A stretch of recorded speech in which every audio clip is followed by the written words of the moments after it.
શાંતિ રાખો.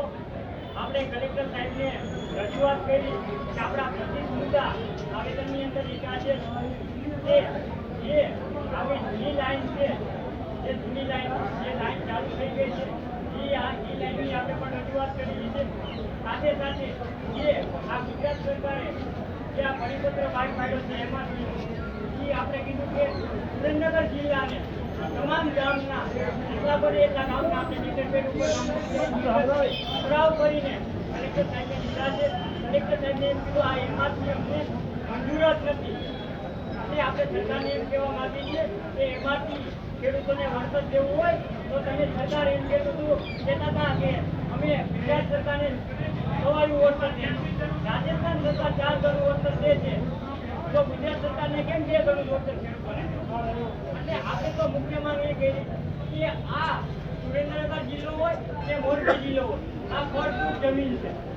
એટલા માટે આ ફળદ્રુપ જમીન ન બગડે એટલા માટે આપણે મુખ્ય પ્રાયોરિટી તો કે જે રણકાંઠો છે, રણકાંઠામાંથી આ લાઈન પસાર કરવામાં આવે જેથી કરીને ખેડૂતોને આ હાઈ ટેન્શન લાઈન બાબતે નુકસાન ન જાય. જો સરકારને આ વાત મંજૂર ન હોય કે હમણાં ગુજરાત સરકારે ઠરાવ પરિપત્ર જાહેર કરવામાં આવ્યો છે કે શહેરી વિસ્તારની અંદર અંડરગ્રાઉન્ડ લાઈન નાખવામાં આવશે, લાઈન નાખવામાં આવશે, તો ગ્રામ્ય વિસ્તારને પણ આપણે આ કલેક્ટર સાહેબના માધ્યમથી સરકારને વિનંતી કરીએ છીએ કે તમે ખેડૂતના ખેતર ઉપર ન નાખો, અંડરગ્રાઉન્ડ આ લાઈન નાખો અને જેથી કરીને વળતરનો કોઈ અને બીજી વાત આપણી વળતર કોઈ ખેડૂતોને આમાં સાંભળા જોતા નથી. જોઈ છે કોઈને?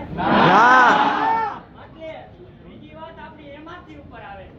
સાહેબ મેં કીધું એમઆરપી ની તો ત્રીજી વાત આવે છે કે એમઆરપી ની અંદર અમને 4 ગણું વળતર છે તો જ વાત કરો, નકર 2 ગણું વળતર અમારે નથી જોતું. અને ચોથી વાત આપણે એમ કહીએ કે આ પરિપત્રની અંદર 25 વર્ષ સુધીનો જે આ કલેક્ટરનો હુકમ છે ત્યાં 25 વર્ષ સુધી આ થાંભલા રહેશે. 25 વર્ષ પછી આ થાંભલાનું શું? આ કંપની પાછું ખેડૂતોને વળતર આપશે કે ઉખાડીને લઈ જશે? અને પાંચમી વાત આપણી એ છે કે હાઈ ટેન્શન લાઈન નીકળે છે ત્યાં ચોમાસું છે, ઇન્જેક્ટનો પ્રશ્ન મોટો રહે છે કે આપણે ઘણી બધી જગ્યાએ જોઈ કે ઝાટકા આપણે બેસી નથી રાખતા તો ઝાટકા કામ કરે એના માટે કોઈ નો કરે નારાયણ અને આપણી વાડી ટેકનું છે ભાઈ આપણે વાત થાય તો આ પરિપત્રની અંદર એ પણ ઉલ્લેખ કરવામાં નથી આવ્યો કે વીમો કંપની વાળાને પૂછી દીધો કે અમારા તો બધાનો વીમો હોય આ આવડી મોટી તમે લાઈન લઈ જાઓ તો કોઈ અકસ્માત થશે એનો જવાબદાર નહીં. આ પરિપત્રની અંદર એ વીમાનો પણ ઉલ્લેખ કરવામાં નથી આવ્યો અને તમામ વાત આપણે કલેક્ટરશ્રીને રજૂઆત કરેલી છે. અને તમામ ગામના ખેડૂતોનો હું અહીંયા આભાર માનું છું કે તમે અહીંયા આવ્યા સુરેન્દ્રનગર જિલ્લાને કલેક્ટર સાહેબને રજૂઆત